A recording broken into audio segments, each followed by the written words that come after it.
Bharatiya Janata party Madhya Pradesh के अध्यक्ष श्री विष्णुदत्त जी शर्मा और हमारे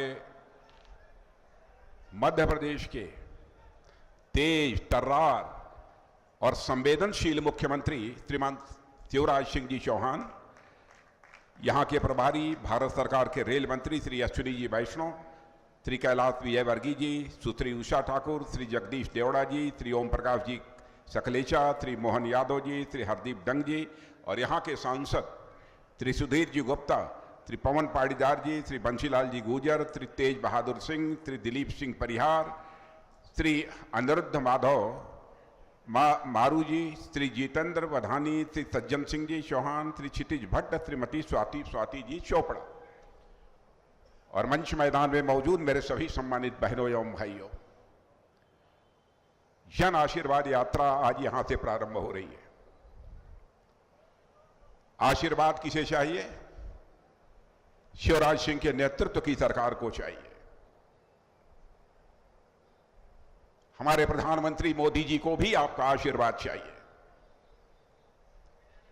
मैं अभी बैठे बैठे आपके मुख्यमंत्री शिवराज सिंह जी चौहान के भाषण को सुन रहा था और इसके पहले भी राजनीतिक क्षेत्र में काम करते हुए इन्हें मैंने बहुत ही गौर से देखा। यदि मैं यह कहूं कि आपके मामा शिवराज सिंह चौहान या राजनीति के धोनी हैं तो यह कहना अतिशयोक्तिपूर्ण नहीं होगा। मैं राजनीति का धोनी इसलिए कह रहा हूं, मैं इन्हें लगभग 30 वर्षों से मैं जानता हूं। शुरुआत चाहे जैसी भी हो, लेकिन अच्छी फिनिश देकर वह क्रिकेट का मैदान जीतना जानते हैं। यह शिवराज सिंह जी चौहान की एक अद्भुत कला है। और शिवराज सिंह जी चौहान केवल कला के माध्यम से ही चुनावी कामयाबी हासिल नहीं करते, एक सेवक के रूप में बराबर उन्होंने जनता की सेवा की है। बहनों भाइयों, इस कारण लोगों का विश्वास उन्हें हासिल हुआ है। आज इस नीमच के आर्थिक, सांस्कृतिक और ऐतिहासिक दृष्टि से महत्वपूर्ण क्षेत्र से जन आशीर्वाद यात्रा का शुभारंभ यहां हो रहा है और मैं तो यह मानता हूं कि नीमच सहित मालवा का पूरा क्षेत्र यह मध्य प्रदेश का आर्थिक इंजन माना जाता है। यह लोगों की मान्यता है कि जब मालवा क्षेत्र आगे बढ़ता है, मालवा क्षेत्र यदि खुशहाल होता है तो सारा का सारा मध्य प्रदेश ही खुशहाल होता है। एक यह धारणा लोगों की यह बनी हुई है। शिवराज सिंह जी चौहान लगभग 16-17 वर्षों तक उन्होंने मुख्यमंत्री के रूप में आपकी सेवा की है। क्या किया है, क्या नहीं किया है, मुझसे अच्छी तरह आप जानते हैं। लेकिन बहनों भाइयों, इतनी बात मैं दावे के साथ कह सकता हूं कि शिवराज सिंह जी चौहान के अंदर गरीबों के प्रति जो संवेदनशीलता मैंने देखी है, राजनीति में बिरले लोगों में इस प्रकार की संवेदनशीलता देखने को मिलती है। जिस तरीके से जनता के साथ एक अपनापन का भाव बनाने में उन्होंने कामयाबी हासिल की है, मेरे बहनों भाइयों, वह काबिले तारीफ है। और यही मध्य प्रदेश राज्य, जो कभी बीमारू राज्य के नाम से जाना जाता था, आज बीमारू राज्यों की श्रेणी से इस मध्य प्रदेश को निकालकर और विकासशील और विकसित राज्यों की कतार में लाकर खड़ा करने का काम यदि किसी ने किया है तो आपके मामा शिवराज सिंह चौहान ने किया है। बहनों भाइयों, यह मैं दावे के साथ कह सकता हूं। आपने बीच में थोड़े समय के लिए 1.5 साल 2 साल के लिए कांग्रेस का भी एक मुख्यमंत्री देखा है और लगातार लंबे समय तक आपने शिवराज सिंह जी चौहान को भी मुख्यमंत्री के रूप में आपने देखा है। बहनों भाई, आप स्वयं ही यह कल्पना कर सकते हैं कि सचमुच सेवक के भाव से, शासक के भाव से नहीं, सेवक के भाव से जनता की कौन सेवा कर सकता है। और जितना मैं जानता हूं, विगत 30, 35, 40 वर्षों से मैं कह सकता हूं, प्रारंभ से ही शिवराज सिंह चौहान ने एक सेवक की तरह अपनी भूमिका निभाई है। और आज संगठन को भी श्री बी.डी. शर्मा ने जिस तरीके से ताकत दी है, जिस तरीके से मजबूत बनाया है, मैं मानता हूं कि जो विजय हासिल होगी हमारे संगठन की, यानी हमारे प्रदेश अध्यक्ष बी.डी. शर्मा जी के नेतृत्व में शिवराज सिंह जी चौहान की और इस भारतीय जनता पार्टी की एक बहुत बड़ी विजय हासिल होगी। और मेरे बहनों भाइयों, जहां तक केंद्र का सवाल है, मोदी जी की सरकार का सवाल है, मुझे ज्यादा कुछ कहने की जरूरत नहीं है। आप लोग जानते हैं, इस सच्चाई को कोई नकार नहीं सकता कि मोदी जी की सरकार बनने के बाद पिछले 9 वर्षों में भारत का कद दुनिया में तेजी के साथ बढ़ा है। पहले भारत अंतर्राष्ट्रीय मंचों पर कुछ बोलता था तो लोग भारत की बातों को गंभीरतापूर्वक नहीं लेते थे। कहते थे भारत तो गरीब देश है, कमजोर देश है, इसका प्रतिनिधि अंतर्राष्ट्रीय मंचों पर बोले न बोले उसकी क्या अहमियत है। लेकिन आज आपको जानकर खुशी होगी कि अंतर्राष्ट्रीय मंचों पर आज भारत बोलता है तो सारी दुनिया कान खोलकर सुनती है कि भारत बोल क्या रहा है। मेरे बहनों भाइयों, यह भारत की हैसियत सारी दुनिया में बनी है और हम सभी का यह जिम्मेदारी है भारत का कद दुनिया में निरंतर बढ़ता रहे। 23 देशों के बीच एक सर्वे हुआ है। 23 देशों के सर्वे में आधे से अधिक लोगों ने इस बात को स्वीकार किया है कि भारत दुनिया में एक ताकतवर देशों की कतार में आकर अपने को खड़ा करने में यह पूरी तरह से कामयाब हुआ है। यह कोई छोटी उपलब्धि नहीं है। जब भी दुनिया को भी जरूरत पड़ती है तो मेरे बहनों भाइयों, यह भारत दुनिया के लोगों की भी मदद करता है। कोरोना का संकट आया था, कोविड का संकट, आप लोगों को भी इस बात की जानकारी होगी। बड़ी संख्या में एक भय लोगों के अंदर पैदा हो गया कि हम जिंदा रहेंगे कि नहीं रहेंगे। दुनिया से जो खबरें आती थी अखबारों में कि बड़ी संख्या में लोग कोरोना के कारण दम तोड़ रहे हैं, उनकी जानें जा रही हैं, यहां के लोग भी भयभीत थे। लेकिन कोरोना की संकट को, चुनौती को हमारे प्रधानमंत्री मोदी जी ने स्वीकार किया। बहनों भाइयों, और जो वैक्सीन, जो टीका कोरोना के दौरान आपको लगा है, वह टीका भारत में नहीं बनता था, वह वैक्सीन भारत में नहीं बनता था। लेकिन हमारे प्रधानमंत्री ने अपने देश के वैज्ञानिकों का हौसला बुलंद किया, उनकी हौसला अफजाई की और हमारे ही देश के वैज्ञानिकों ने, हमारे ही देश के चिकित्सकों ने वैक्सीन बनाकर तैयार किया और हमारे देश में 220 डोज से अधिक लोगों को वैक्सीन लगी है, जो कि दुनिया में किसी देश में इतने लोगों को वैक्सीन नहीं लगी है। बहनों भाइयों, यह करिश्मा है मोदी जी के नेतृत्व की सरकार का। और केवल अपने ही देश में रहने वाले लोगों को वैक्सीन हम लोगों ने नहीं लगाया, क्योंकि हम लोग केवल अपनी ही चिंता नहीं करते हैं, पूरे विश्व की चिंता करते हैं। क्योंकि भारत के रहने वाले ऋषियों और मनुष्यों ने भारत में रहने वाले लोगों को ही अपने परिवार का सदस्य नहीं माना है, बल्कि पूरे विश्व की धरा पर रहने वाले लोगों को अपने परिवार का सदस्य मानते हुए वसुधैव कुटुंबकम का संदेश सारे विश्व को यदि किसी देश ने दिया है मेरे बहनों भाइयों, तो हमारे और आपके देश भारत ने दिया है। एक ऐसा हमारा यह देश है। 100 से अधिक देशों को हम लोगों ने वैक्सीन मुहैया कराई है, 100 से अधिक देशों को। आज भी उन देशों में भारत के इस सहयोग की चर्चा होती है।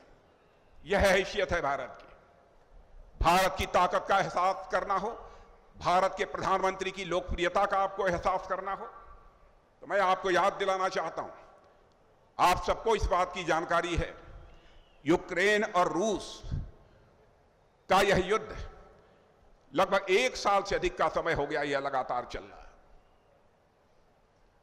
बड़ी संख्या में हमारे भारत के रहने वाले छात्र जो वहां पढ़ाई लिखाई करते थे, उस युद्ध के दौरान फंसे हुए थे।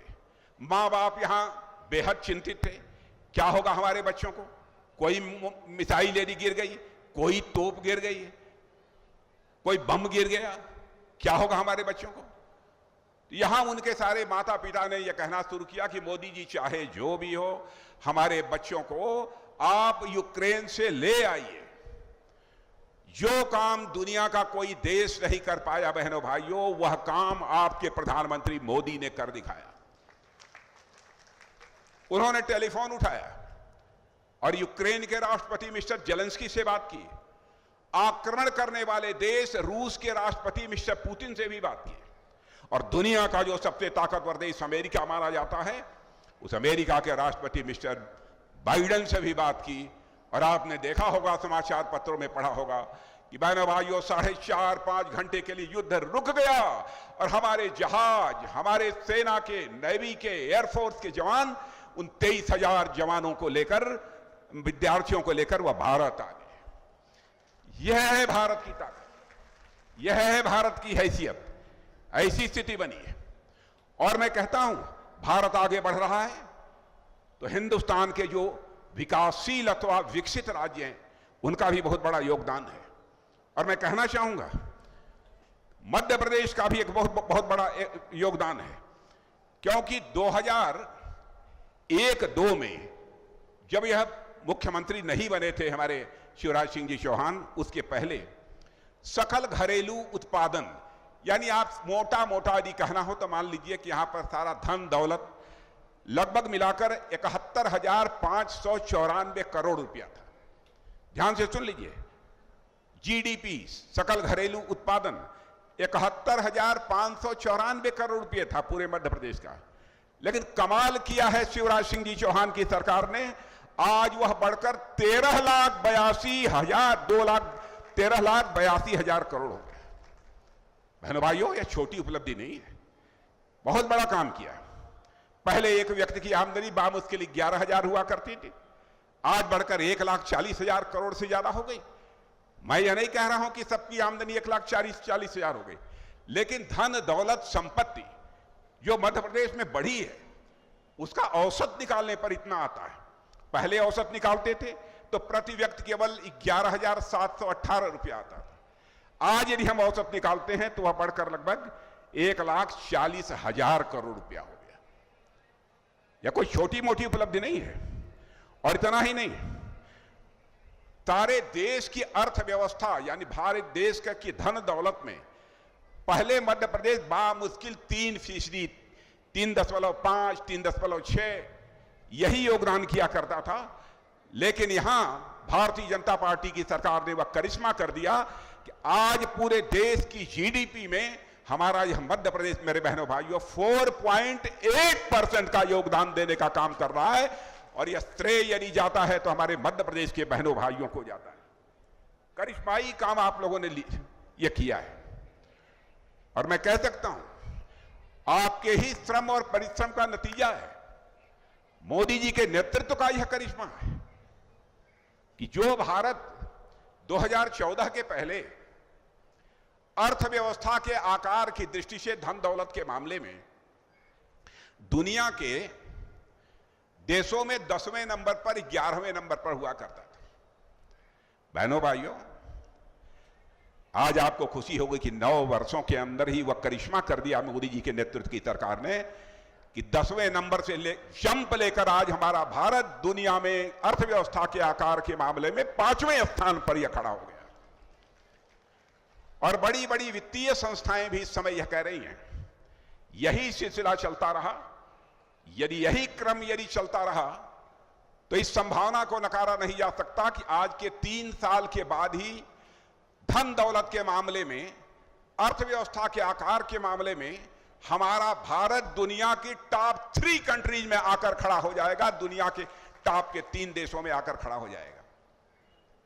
और हमारे प्रधानमंत्री ने तो संकल्प लिया है, चाहे जो भी हो, चाहे जितना अथक परिश्रम हम लोगों को क्यों न करना पड़े, सारे भारतवासियों को क्यों न करना पड़े, 2047 आते आते यानी आजादी के 100 वर्ष पूरे होने के साथ ही हम भारत को अर्थव्यवस्था के आकार की दृष्टि से दुनिया में हम सबसे बड़ा देश बनाना चाहते हैं। यह हमारा संकल्प है और इसी संकल्प को लेकर हम लोग आगे बढ़ रहे हैं। और इसके लिए आवश्यक है मेरे बहनों भाई कि हर राज्यों में भी सरकारें ऐसी होनी चाहिए जो अनुकूल हैं। ऐसी सरकार नहीं होनी चाहिए मोदी जी वहां से कुछ कहें और उस राज्य की सरकार सुने ही ना। कैसे हमारा देश धनवान होगा, कैसे हमारा देश खुशहाल होगा, इसकी कल्पना भी नहीं की जा सकती है। इसीलिए मैं कहता हूं आज यदि भारत आगे बढ़ रहा है तो उसमें मध्य प्रदेश की भी एक बहुत ही महत्वपूर्ण भूमिका है मेरे बहनों भाइयों। और मैं यही आप सबसे अनुरोध करना चाहूंगा कि मध्य प्रदेश में जो बदलाव आया है, बहनों भाइयों, किसी भी सूरत में रुकना नहीं चाहिए। इसलिए आप सबका समर्थन भारतीय जनता पार्टी को प्राप्त हो, शिवराज सिंह जी चौहान को प्राप्त हो, हमारे भारतीय जनता पार्टी बीडी शर्मा जी के नेतृत्व में जो संगठन काम कर रहा है उसको प्राप्त हो। इसे देखने की आवश्यकता है। आप लोगों ने देखा बीच में 1.5 साल के लिए कमलनाथ जी आए थे, क्या कर दिया? गरीबों का सिर छत से ढकना चाहिए, गरीबों के सिर पर छत होनी चाहिए, इसलिए मोदी जी ने यहां पर आवास स्वीकृत किए, लेकिन उन्होंने कहा कि नहीं, हम 2 लाख आवास बनाएंगे ही नहीं। केवल इस बात की चिंता उन्हें सता रही थी कि कहीं इसका श्रेय मोदी जी को न चला जाए। और जो 1.5 साल उन्होंने सरकार चलाई है, यही काम किया है। जितनी हमारी पुरानी योजनाएं थी उनको बंद करना, और जो हमारी केंद्र की योजनाएं आती थी, जो योजना मोदी जी बनाकर भेजते थे, उनमें बाधा डालना। और मैं तो समझता हूं कि शायद ही कोई सरकार इतनी असंवेदनशील हो सकती है कि गरीब को भोजन के बाद सबसे पहली आवश्यकता जो उसकी होती है, उसके सिर पर छत चाहिए, और उन्होंने कह दिया कि हम मकान बनाएंगे ही नहीं। क्या तमाशा कर दिया है। और बराबर इनकी पार्टी, कांग्रेस पार्टी, आपने देखा होगा, जब से आजाद भारत में इन्होंने लोकतांत्रिक व्यवस्था में काम करना प्रारंभ किया, तब से बराबर कहते हैं हमारी सरकार बनाओ, गरीबी हटाओ, गरीबी हटाओ। बराबर हर चुनाव में गरीबी हटाओ का नारा देते रहे, लेकिन आपने देखा कि गरीब गरीब बनता गया। अभी एक आंकड़ा आया है, और मैं तो प्रेस के मित्रों से भी कहूंगा कि हमारा आंकड़ा गलत हो तो अखबार के पन्नों पर लिख दें, क्योंकि मैं जनता की आंखों में धूल झोंक कर राजनीति करने में विश्वास नहीं करता हूं। जनता की आंखों में आंख डालकर राजनीति करने में विश्वास करता हूं। मेरे बहनों भाई, कि अभी नीति आयोग की रिपोर्ट आई है, उन्होंने कहा है कि मोदी जी के प्रधानमंत्री रहते हुए 13.5 करोड़ लोग गरीबी रेखा के ऊपर चले गए। और एक और रिपोर्ट आई है इंटरनेशनल मॉनेटरी फंड की, उन्होंने तो कहा है कि भारत में 40 करोड़ लोग गरीबी रेखा के ऊपर चले गए। अब भारत में शायद ही कहीं पर कोई अति गरीब देखने को मिले। ऐसी सरकार चलाने वाली है भारतीय जनता पार्टी है। और ये देखिए, यात्रा जो प्रारंभ हो रही है, अब यात्रा यहां की बात छोड़िए, मैं तो कहता हूं कि बाबा साहब भीमराव अंबेडकर भी यदि कहीं पर पैदा हुए थे, कहीं मध्य प्रदेश बहू में पैदा हुए थे, यही जन्म स्थान था। वह क्या चाहते थे? बाबा साहब भीमराव अंबेडकर भी यही चाहते थे, गरीब हो, दलित हो, वंचित हो, यह सब सारे के सारे इनको सम्मान के साथ जीने का हक मिल जाए। यही हसरत थी बाबा साहब भीमराव अंबेडकर की, और यही उनकी तमन्ना थी। और मैं समझता हूं बाबा साहब भीमराव अंबेडकर की जो उनकी उम्मीद थी, जो उनकी आकांक्षा थी, जो उनकी हसरत थी, उसको केंद्र में यदि पूरा करने का काम कोई कर रहा है तो हमारे मोदी जी कर रहे हैं, और मध्य प्रदेश में यदि कोई कर रहा है तो आपके मामा शिवराज सिंह चौहान कर रहे हैं। बहनों भाइयों, यह बात मैं दावे के साथ कह सकता हूं। क्या क्या काम हुए हैं, बहुत विस्तार में जाकर यहां इसकी मैं चर्चा नहीं करना चाहूंगा, क्योंकि मेरा भी उड़न खटोला 6 बजे के बाद नहीं उड़ पाएगा। इसलिए बहनों भाइयों, हमारी मजबूरी है, जाना पड़ेगा। लेकिन आपने देखा, एक इन लोगों ने, कई पार्टियों ने मिलकर एक कुनबा बना लिया, भानुमती का कुनबा। भानुमती का कुनबा जोड़ा, कहीं का ईंट कहीं का रोड़ा, यही है ना? बताइए। अब वो समझ गए कि अकेले वो भारतीय जनता पार्टी को हरा नहीं सकते। 28 लोग इकट्ठा हो गए, तो इस देश के 38 राजनीतिक पार्टी, 28 इकट्ठा हुए, देश के 38 राजनीतिक पार्टियों ने कहा कि नहीं, देश को यदि कोई बना सकता है, देश का मस्तक ऊंचा कर सकता है कोई, तो नरेंद्र मोदी कर सकता है। इसलिए सारी पार्टियां मेरे साथ आकर जुड़ गई, भारतीय जनता पार्टी के साथ आकर जुड़ गई। यह करिश्मा देखिए। अब उसमें 28 पार्टियों का गठबंधन बनाया, उसका नाम रख दिया इंडिया। बहनों भाइयों, आपको इंडिया अच्छा लगता है कि भारत? पीछे से बोलो, भारत लगता है अच्छा कि इंडिया? इंडिया रख दिया। एक बार हम लोगों ने ही ऐसे ही कुछ जो चुनावी अभियान चलाने वाले लोग होते हैं, कुछ ऐसी ही चूक हो गई थी। बराबर हम लोग भारत भारत ही कहते हैं, चूक ये हो गई थी। हम लोगों ने भी, अटल जी की सरकार थी, लोगों ने कुछ नारा दे दिया, कहा कि वाह साइनिंग इंडिया, साइनिंग इंडिया। और मैंने भाई उसमें चुनाव हम लोग हार गए। यही हाल इनका भी होने जा रहा है, गर्त में डूबने जा रहा है। आज भारत मंगल ग्रह की यात्रा कर रहा है, भारत चांद पर पहुंच गया, सूरज के नजदीक पहुंचने की कोशिश कर रहा है। आज यह भारत की कोशिश है। इन लोगों की हालत देखिए, कांग्रेस की हालत देखिए। हमारा चंद्रयान, सूर्ययान, यह उड़ान भर रहा है। अब पहली बार ऐसा हुआ दुनिया में कोई देश जिस काम को नहीं कर पाया कि हमारा चंद्रयान चंद्रमा के दक्षिणी ध्रुव पर चला गया, वहां जाकर लैंड हो गया, खड़ा हो गया। यह करिश्मा किया है और आज सारे विश्व में इसकी सराहना हो रही है।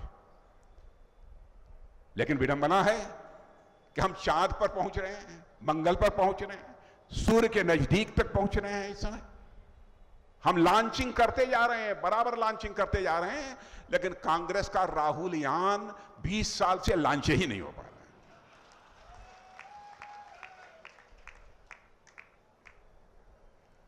क्या हो गया है? इन्हीं के गठबंधन के एक सज्जन है, कहते हैं कि साहब सनातन धर्म यह सामाजिक न्याय के खिलाफ है, सनातन धर्म को मिटा देना चाहिए, सनातन धर्म को समाप्त कर देना चाहिए। मैं आपसे पूछना चाहता हूं, क्या सनातन धर्म को समाप्त कर देना चाहिए? बहनों भाइयों, सनातन जिसका अर्थ होता है नित्य नूतन चिर पुरातन, यह न कभी पैदा होता है न कभी यह मरता है। यह सनातन धर्म है जिसने केवल भारत की सीमाओं में रहने वाले लोगों को अपने परिवार का सदस्य नहीं माना, बल्कि पूरे विश्व की धरा पर रहने वाले लोगों को अपने परिवार का सदस्य मानते हुए वसुधैव कुटुंबकम का संदेश भी यदि किसी ने दिया है तो सनातन धर्मियों ने दिया है। बहनों भाइयों, आपने देखा होगा बहुत सारे परिवारों में माताएं बहनें जब आटा गूंथती हैं थाली में, आटा सानना कहते हैं यहां, मैं जानता हूं, आटा गूंथती हैं और बगल से यदि चींटी गुजरती रहती है तो थाली से आटा निकालकर उस चींटी के खाने के लिए रख देती हैं ताकि चींटी भी दीर्घजीवी हो। और इतना ही नहीं, वो सनातन धर्म को मानने वाली है।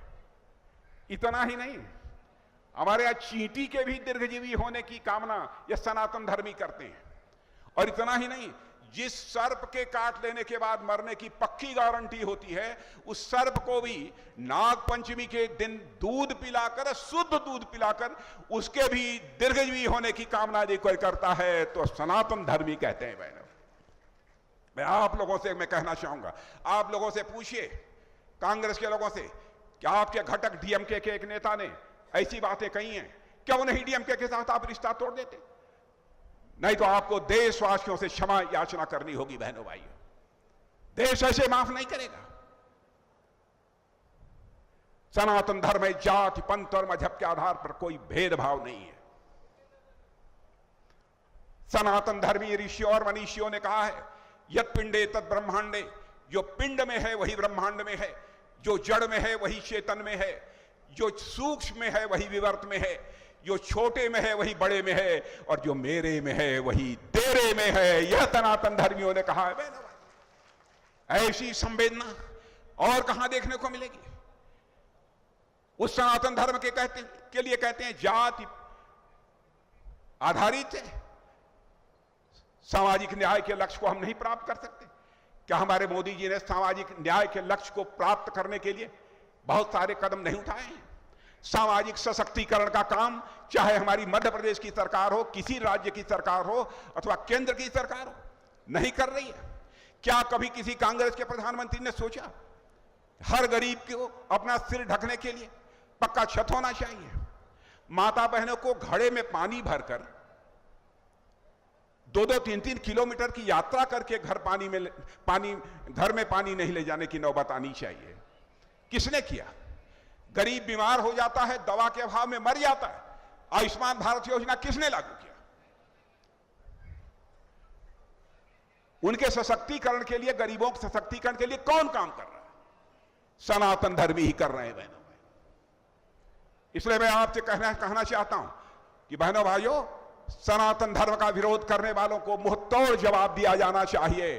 मुंहतोड़ जवाब दिया जाना चाहिए। मुंहतोड़ जवाब का मतलब यह नहीं होता है कोई हिंसा का रुख अख्तियार करना चाहिए। जवाब देना चाहिए, वोट के माध्यम से देना चाहिए। क्या बना दिया है तमाशा भारत को? बहनों भाइयों, ये नहीं चलेगा। इसलिए मैं आप सबसे ये अपील कर रहा हूं कि जब मैं देखता हूं आपके मुख्यमंत्री को कि माताओं बहनों का पैर पकड़ के उनके हाथ में जूती पहनाते हुए, तो बहनों भाइयों सचमुच मैं सोचता हूं कि आपका मुख्यमंत्री कितना संवेदनशील है। अब ऐसा करने वाले लोग, यदि आपने देखा है, जिसको समाज की सबसे अंतिम सीढ़ी पर बैठा हुआ माना जाता था, उस परिवार के एक व्यक्ति का पैर धोने का काम यदि किसी ने किया है तो भारत देश के प्रधानमंत्री नरेंद्र मोदी जी ने किया है। बहनों भाइयों, यह है सनातन धर्म। इसलिए मैं आप सबसे अनुरोध करना चाहता हूं मेरे बहनों भाइयों, क्योंकि मुझे अब इशारा हो रहा है कि मुझे चलना चाहिए। इसलिए आप सबसे निवेदन करूंगा, तो जिता देंगे ना पक्का कि नहीं? आए तो एक बार जरा खड़े होकर ताली बजा दीजिए तो मैं मान लूं। खड़े होकर ताली बजा दीजिए तो चलिए। बहुत बहुत धन्यवाद। बोलिए भारत माता की। बहुत बहुत धन्यवाद माननीय। अब मैं निवेदन करूंगा सभी से कि हमारा सदस्यता अभियान भी है,